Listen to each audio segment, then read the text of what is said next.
So there isn't really that much information going out around college and how to get your child into college.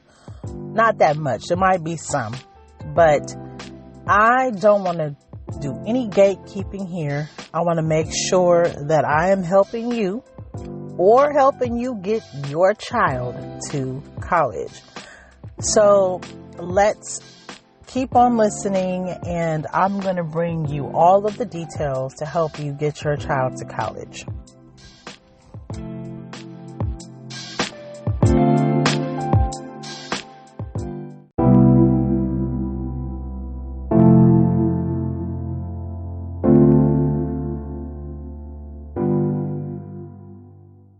Here we are back again with another episode of Money Tips Over Coffee.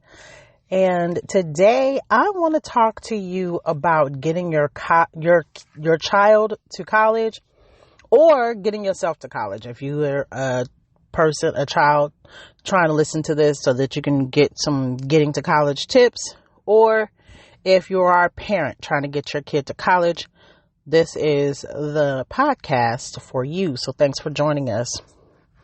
So let's just think about all the things that are not told to us or to our children when they're trying to get to college. So I remember when I was in high school, we had a good counselor, and they talked to us about preparing for college and doing all the things that you need to do to get to college. However, when I talked to my husband about his experience, his high school didn't do the same thing. So if that's the case for your child, then I want to make sure that your child and you know exactly the steps that need to be taken. Now, let's start off by saying that grades need to be on point, okay? And I tell my child all the time, he's only in 7th grade, and I tell him all the time, those grades need to be on par. You need to come through with 3.83s and 4.0s. Some schools, you're able to get a 4 point something GPA, 4.2, etc. Back when I was in high school, that wasn't heard of. But now people are getting above the 4.0 grade point average.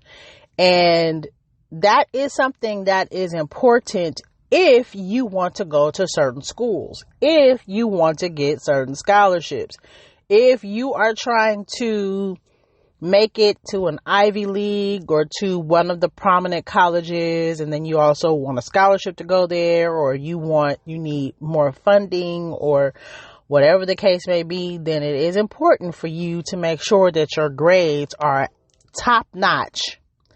And one way for you to make sure your grades are top notch, or one way for you to make sure your child's grades are where they need to be, communicate with the teachers. Make sure you do that. Communicate with your child. Make sure that they're getting the help they need. Maybe they need a tutor. Maybe they need one-on-one help from the teacher. Whatever it is, if you can't help them at home, get your child some help, because it sucks when you're sitting up and you're trying to understand all this crap that they're trying to teach the kids in school, and then you don't understand it. You know what I mean? And I'm not saying it's crap per se, but you know what I mean. You're trying to grasp it, and you're not getting it. And it's not okay when kids are going through that. So if you see that your child's grades are suffering, like 7th, 8th grade, and you have the aspirations of getting them to college, or even they have the want and the aspirations to get to college, then you need to make sure you get them something, a tutor, one-on-one help with their teacher, something to get them on par. Now, at the beginning, usually I say to grab you a cup of coffee or tea or whatever. I didn't say that this time. Well, I'm telling you now, we're in for a lot. I want you guys to have a pen and paper, taking notes of what I'm talking about. If you can't take notes today, make sure you come back to this podcast, rewind it, and get all this information down. Make sure you have water to stay hydrated during this conversation, because I'm going to go in depth with this. I really need to help as many people as possible. I have a few of my clients that were asking for some information about college. So I was like, you know what, let me do a podcast on it, and just, I'm able to be, a little bit more free with the podcast. Like I keep telling you guys, the YouTube channel is cool, but with the podcast, I'm able to talk freely, longer, and go more in depth. Okay. So anyway, we got that out the way. So first things first, like I already said, you start with those grades. Get you a tutor, get you somebody to help, one-on-one help with the teachers. Now, next, you're going to start in the 9th grade. College, the road to college is a long road, but it can be done. It takes strategy. You can't decide in your junior year, oh, I want to go to college. You can't decide in your junior year what college you want to go to. You can't decide in your senior year, oh, let me get myself together because I want to go to college. That needs to start, hopefully back in 8th grade, but it really, really, really needs to start in 9th grade. So in 9th grade, what you're going to do, it's a few things that you're going to have your child do, or that you're going to do. You are going to communicate with your school's counselor. Find out who the counselor is at your child's high school. And they should have a college counselor. Sometimes they don't have a college counselor. Sometimes it's just their counselor. Well, they need one. And you need to know who that is. And you need to know what they can do for your child, or for you if you're the child. So this counselor needs to start planning out your class schedule based on the college requirements for the college that you want to go to. So I live in California, and we have what's called UC, the University of California. We also have California state colleges. And then of course we have, California State Universities, so CSUs. We also have City College, and we also have those type of things around here too. Community colleges. But the University of California and the California State University, those two colleges or institutions have two different requirements for getting into the school. So there's a list that the college counselor should have, the college counselor at the high school should have, to know, okay, if your child wants to go to a UC, then they need to have these done in high school, these classes.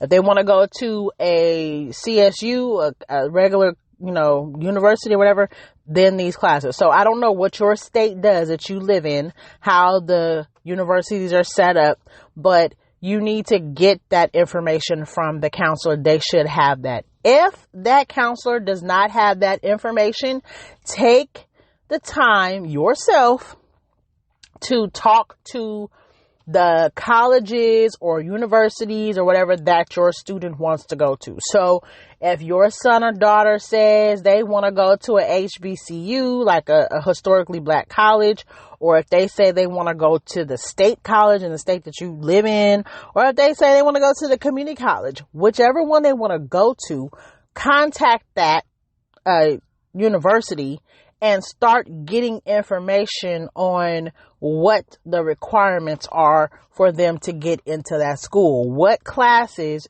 do they need to take in order to be accepted into that school? And then by all means, like I said before, keep those grades up. It's not an excuse for grades to fall below a B And I say that because, unless the child just doesn't understand, and I say that because if the child does not actually understand, then again, you need to get a tutor. You need to do some one-on-one with the teacher or something, anything to make sure that your child is understanding and getting all of the information that they need so that they can get to school. Next, you need to make sure that they are staying on top of extracurricular activities. And I know that school is enough. It's a lot. I know it's a lot. But you also should have your child being involved in something. It can be a sport. It can be an art. It can be volunteering. It can be a religious activity. It can be any of those things. You want to make sure that your child looks good to their potential schools. So you want to make sure you have those things lined up. It looks better if your child has been doing this for, the whole 4 years of high school, as opposed to trying to cram everything into their senior year. And now you're like, oh my gosh, we don't have all the stuff that we need for them to, all of the extracurricular activities they need, to be able to go to the school. So it's good if you have this in your arsenal and you're like, okay, we have this, my child is in the sports, my child sings or whatever, my child does volunteer work over here, etc., etc. So make sure you have all that lined up for your child. All right, so let's move on to your sophomore year or 10th grade. So in 10th grade, you're going to want to have your child or you apply for the PSAT, the practice SAT. Now, I say that because you're going to have to take the SATs anyway. So why not start practicing for it in your sophomore year and getting used to the test? You can take it however many times you need to, but you can pay for it and you can get a training class for it. I think there's training classes on YouTube that you can take, or you can take them in person. There's books. There's all types of ways to study for the PSAT. And it will be beneficial for your child to go ahead and take that and sign up for that PSAT in their 10th grade. Okay, now we're going to jump to your junior year. That's 11th grade. In your junior year, if you did not sign up for the PSAT in your sophomore year, or if you didn't feel comfortable with it in your sophomore year, then go ahead and sign up for the PSAT in your junior year, 11th grade, and start reviewing colleges. So, in universities, and trying to figure out what schools you want to go to, why you want to go to them, the majors. Look for the best schools with the major that you're trying to go into. So, for example, when I first went to college, my major was psychology. So, I went to a school, I went to Clark Atlanta University, HBCU, that psychology was one of their majors that were prominent. So I chose that school based on the major that I went into. So you want to look for schools that are going to be the best ones for your major. And I say that because, like my son, for example, he went to a school that his major is film studies. He went to a school that they have it there. They have the major there at the school, but that's not their focus. Their focus is something totally different. So for him, if your school's not really focused on your major,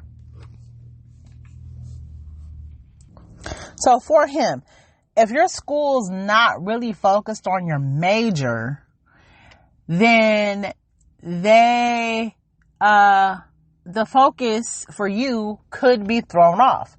It could throw you off of even being able to, find your place at the university or at the college. So it's good for you to look around, see what schools are best for you, see which ones are in your major. If you know what your major is going to be. If you don't know what your major is going to be, then by all means, then that's not, or their child doesn't know what their major is going to be, then that's not necessary. But if they know, I want to focus on engineering, then help them find the best schools that are based or focused on engineering. And of course, like I said before, your high school counselor or college counselor or the counselor at the school should be able to help your child figure out what universities are going to be the best one for their major.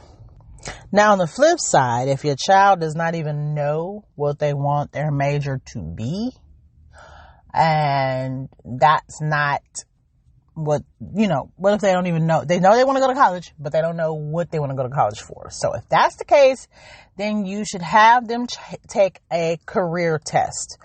There's so many out there. There's so many different tests out there that they can take. They can take them online. They don't have to be in person. They don't have to go to a counselor. They don't have to do any of that to take the test. But it would behoove them to take the test so that they know what direction they're going in. What am I even going to school for? Some people do go to school and say, I'm just going to get general education or whatever have you, or I'm just going to, for basics, and then eventually they figure out what they want to major in. Like, for example, I'm going to go back to me. I originally went to school with the major in psychology, but then after a year and a half, maybe 2 years in, I was like, I don't like this major. I don't want to do this anymore. So I decided to go into accounting. And then I went, from there, that I found a passion in accounting. But everybody doesn't do that. Some people know exactly what they want from, as soon as they start going to college, they're like, this is what I want to major in. Some people never figure it out, and they just get a degree in business or general education degree or whatever the case may be. And then that's what they use in order to, move forward with their life. So you have to figure out what's going to be the best thing for you, or your child is going to have to figure out what's going to be the best thing for them. All right, y'all. So by 12th grade, you should have already taken your PSAT. So you're ready to take your SATs.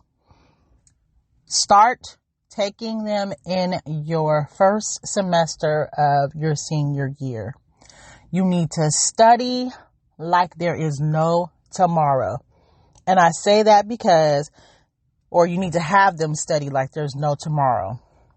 Because you want your child to get the highest score so that more colleges want them. They get more acceptance letters. They have their choice. They have their pick. Also, you want them to get more money. You want them to get more money. You want them to get more picked by more schools, more acceptance letters, etc., etc. So make sure that you are paying for your child's studying for the SAT, making sure that they are on top of it. Now, also in their senior year, they need to start writing essays for colleges, for the admissions, and for scholarships. I might do a podcast or a YouTube, or maybe both, I don't know, about college essay scholarships and college admissions essays and college scholarship essays, because that's a whole different beast. There's you have to make sure that you have everything in there that colleges and or scholarship people will ask you. And it needs to be so catchy and needs to grab their attention so that they will want to throw money at you or throw money at your child. And so that the schools will be bending over backwards to get your child in there.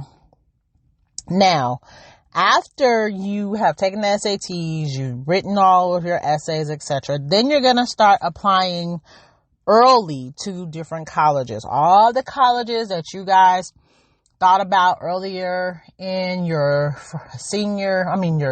junior year and the prospects, this is a time to start applying.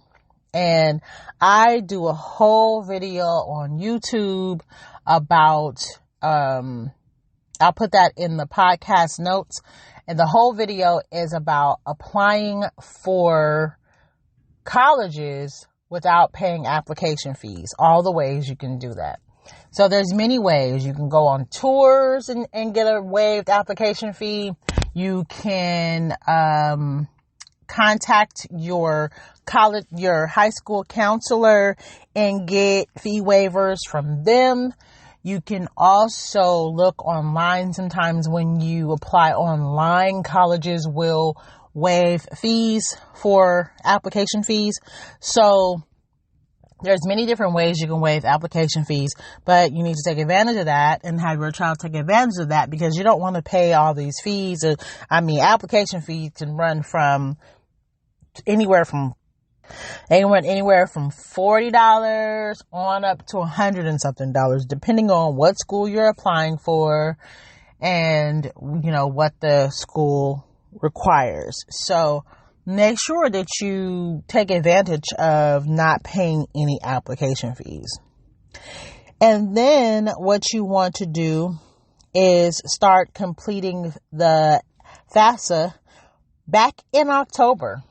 So you started school, most schools start in August, you start your senior year in August. That October, make sure your child or make sure you or make sure they or whoever fills out the FAFSA in October. Now, granted, you might not have your tax return information and all of that, or tax return information and all of that by October, but you can just put in there that you will be doing a tax return in, the upcoming season, but you want them to use the information now so that you can just be in the system. It is so important that you fill that out early. Don't wait until it's due and now you're scrambling around to get the information, scrambling around to get all your documentation. And also, all the funding is already assigned to everybody. So if your child does qualify for any scholarships or grants or loans or whatever have you, if you wait too late, most of the grants and all of the funding will have already been given out. And then you're sitting there like, oh, well, what am I going to do financially to help my child? Well, you can't wait too late to fill that out. And in your senior year, you also want to start accumulating letters of recommendation from whoever you're getting them from. It doesn't necessarily have to be a teacher. It can be someone from your church, a pastor. It can be an old employer. So say your child worked, when they started working when they were 16, one of their employers can give them a letter of recommendation. You can get letters of recommendations from old teachers, the people at the school, the principal. You can get it from guidance counselors. If your child is in the boys and girls club, from someone from there. If they're in the Boy Scouts, from someone from there. You just need to make sure that you have all of your letters of recommendation ready to go, so that when you're applying for these schools and you're applying for these scholarships and you're sending in all of these applications, you have them and you don't have to scramble to try to get them or ask people, oh, can you fill this paper out for me? Or can you write me a letter? That needs to be done in the beginning of your senior year. It can even be done in your end of your junior year if you know somebody, or even in the summertime before your senior year.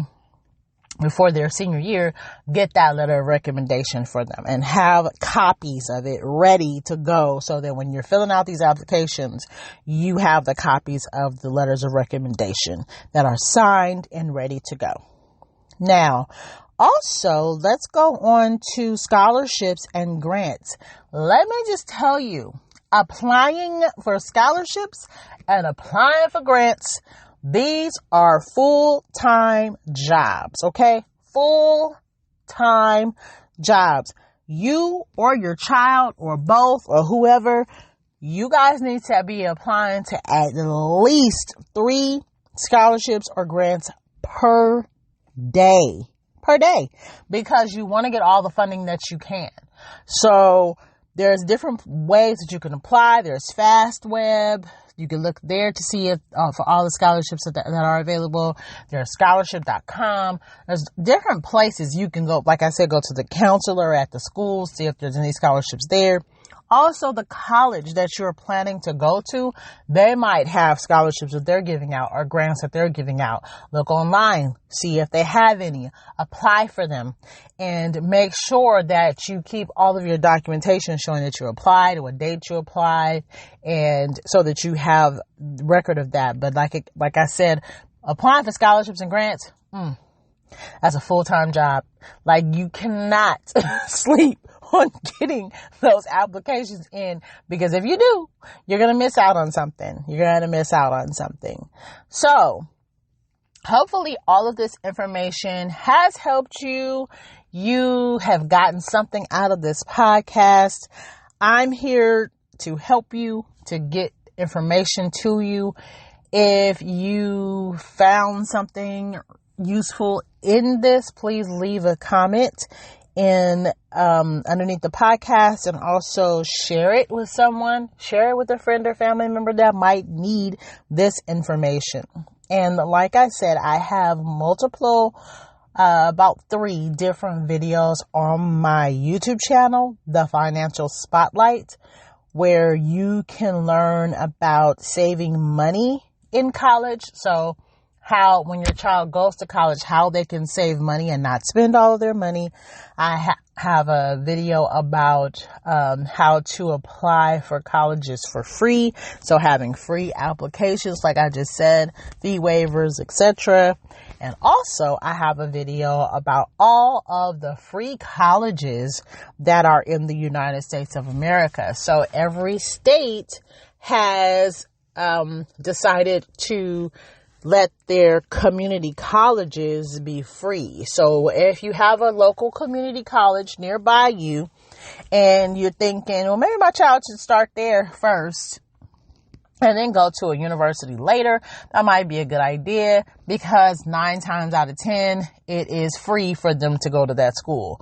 And a lot of times what they don't tell you is, going to a community college, if your child's not trying to go to an Ivy League, etc., going to a community college will be more affordable, because of course it's free. Go there first.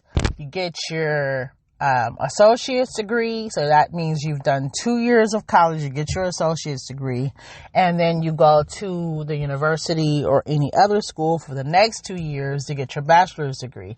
Well, you've just had a free 2 years, so you didn't have to pay anything for that. You probably have to pay for books and, if you have to get a computer and paper and things like that, or lab fees and stuff like that. But then your next 2 years, that's what you pay for. And it's not going to be that expensive because you have only paid for 2 years as opposed to 4. All right, you guys, I am so grateful that you've joined me here on the Money Tips Over Coffee podcast, and I hope to see you again next time. Bye.